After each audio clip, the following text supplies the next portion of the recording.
Merci beaucoup, Madame la modératrice et chères sœurs. ñàkk jëriñu ngir defar sunu ëllëg en fait c'est un programme, je l'ai dit, d'urgence. Nous avons à côté le programme structurel de transformation du pays qui est basé sur la formation professionnelle des jeunes. Parce que tant que les jeunes n'auront pas de métier, il sera difficile de faire le pays un pays attractif pour l'entrepreneuriat et en plus de créer de l'emploi. Donc, ça, c'est un problème d'urgence. Quand on arrive, on sait que le chômage est là. Donc, que faut-il faire? Un, c'est former des formations courtes, certifiantes dans tous les métiers. Mais on ne s'arrête pas à là. Parce que si c'est que ça, il y a le 3FPT. On ne s'arrête pas là. Deuxièmement, on constitue ces jeunes en petites entreprises, que j'appelle ici GIE. On ne s'arrête pas là. Troisième chose, ces jeunes, on les met en mentoring avec des entreprises reconnues. Et l'État les charge de réaliser les infrastructures sociales pour lesquelles on est en retard. Au début, j'ai dit, nous avons 8 objectifs dans lesquels il y a les accès universels. Nous avons besoin de nouvelles écoles pour que tous les enfants du pays aillent à l'école. Ce sont eux qui vont construire ces écoles-là. Nous avons besoin de dispensaires et de maternités. Ce sont eux qui vont les faire. Nous avons besoin de grands chantiers au niveau du drainage, du transport de l'eau pour que l'agriculteur puisse cultiver toute l'année. C'est eux qui vont faire ces canaux. Ce type de problème vous rappelle quelque chose. Il vous rappelle les grands pays socialistes qui sont arrivés à mobiliser les jeunes pour économiser les ressources et développer leur pays avec des infrastructures qu'ils n'auraient pas pu faire s'ils n'ont pas utilisé la main-d'œuvre des jeunes. Et de l'autre côté, c'est un moyen de leur donner de l'emploi et en même temps de leur faire prendre conscience que ce qu'ils sont en train de construire, c'est quelque chose qui est bon pour eux aussi, pour leur famille et pour le pays.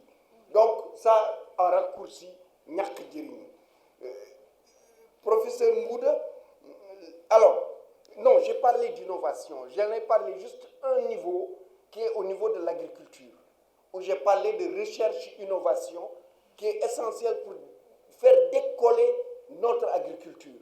Mais j'ai parlé de faire de notre pays le premier pays numérique d'Afrique avant la fin de ce siècle. Et ça, pour y réaliser, c'est l'innovation. C'est quelque chose que j'ai beaucoup fréquenté comme enseignant, mais aussi comme j'ai géré le Grand Prix du président de la République pour l'innovation numérique, et ainsi de suite. La recherche et l'innovation, c'est un des maillons essentiels pour la construction de l'entrepreneuriat durable. Et ça, c'est important. Le chiffrage, je vais aller très rapidement. Je ne vais pas vous dire le chiffre, combien ça coûte.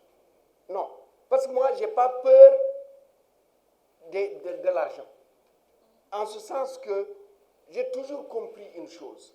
Et ça, je rejoins Ablaye Wade dessus. Quand l'idée est bonne, quand le projet est bon, vous avez l'argent. Et ça, j'en suis convaincu en tant que directeur du UFR, recteur et ministre.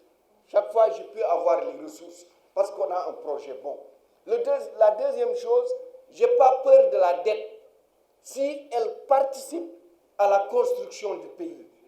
Parce que les pays les plus endettés, ce sont les pays développés. C'est eux qui ont dépassé 100% de leur PIB. Pourquoi nous aurons-nous peur de la dette? Je pense que c'est de l'ignorance pour nous.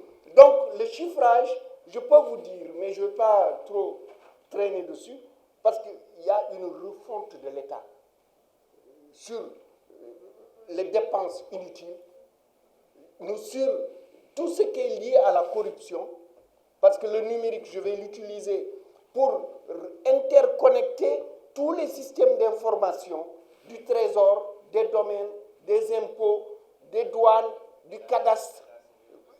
Et tout cela va nous permettre aussi de bien gérer nos ressources et enlever le président de la République. Mais soxlawul yenn cortège yi président de la République tertu soxlootu ko cérémonie extraordinaire de pose de première pierre d'inauguration soxlatuñu ko etc., etc. Donc, il y a beaucoup de choses sur lesquelles il faudra revenir. Alors, l'architecture institutionnelle, j'en ai parlé en exemple, que le président, évidemment, il y a des pouvoirs qu'il faut retoucher. Parce que nous avons une société qui elle-même sécrète la corruption et sécrète les mauvaises choses. Donc, il faut protéger le président.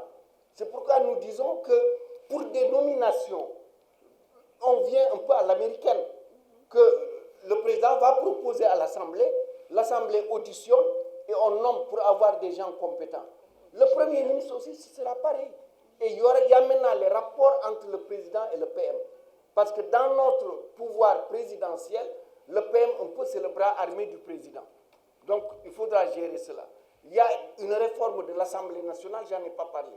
Le mode d'élection actuel des députés, nous sommes pour le changer. Élire par circonscription les députés pour qu'ils soient plus redevables aux populations. Et qu'on puisse, que la population sache qui est leur député. Aujourd'hui, vous êtes département de Dakar, il y a 7 députés.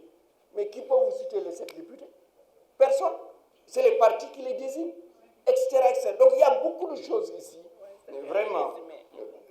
Mais, professeur Meïssa, les vallées fossiles, vous savez, la question de l'eau, pour moi, c'est la clé du décollage de notre agriculture. L'erreur fondamentale depuis 1960 à maintenant, c'est qu'on a été incapable d'avoir une vraie politique pour que les paysans aient de l'eau 12 mois sur 12. Quand ils les auront, ils cultiveront 3 fois, 4 fois dans l'année. Ils pourront nourrir le Sénégal. Les entreprises de transformation agricole, ce sera rentable qu'elles puissent travailler parce qu'elles travailleront 12 mois sur 12. La même chose pour le lait. L'insémination artificielle permettra d'avoir assez de lait pour qu'on n'achète plus le lait en poudre, qui n'est même pas du lait en poudre, et d'avoir une industrie de transformation laitière, etc. Donc, il nous faut faire comme tous les autres grands pays. Aujourd'hui, l'Égypte est en train de créer pratiquement un nouveau fleuve. Israël a réglé cette question, le Maroc a réglé cette question.